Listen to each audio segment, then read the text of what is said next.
Rathian, Queen of the Land, and subject to this episode of A Hunter's Field Notes.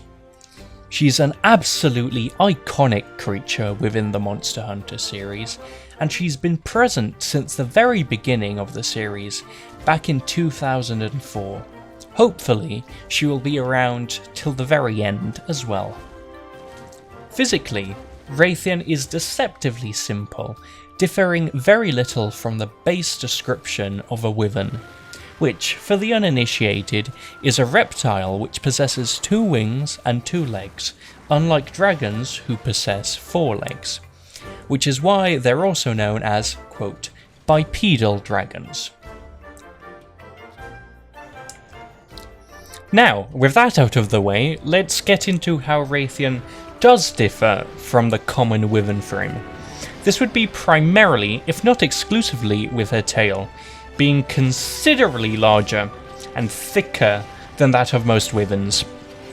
This is essentially the feature which defines the Rathian, having heavy influence on her behaviour.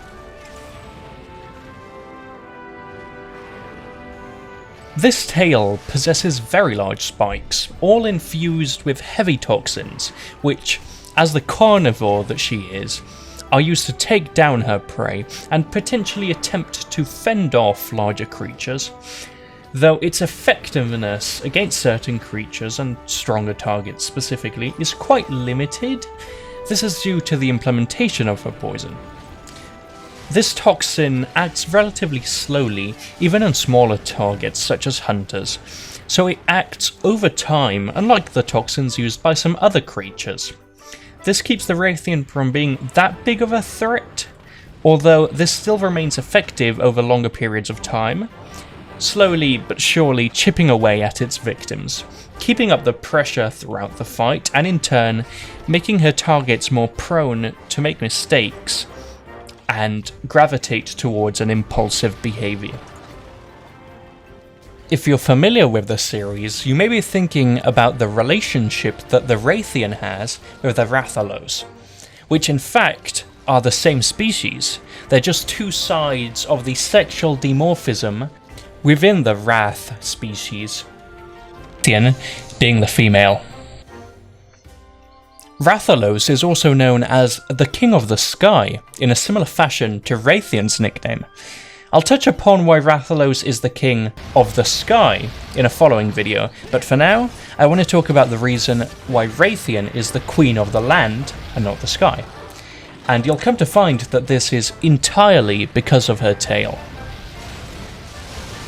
Since her tail and the poison that it carries are the main way she takes down her targets, this confines her to the ground and very low altitudes. As wyverns use their tails for stabilization when flying, it would be an absolutely terrible idea for the Rathian to take to the skies, or at least do this aggressively. Although it's also important to remember that when it comes to movement, Rathalos and Rathian are just as maneuverable.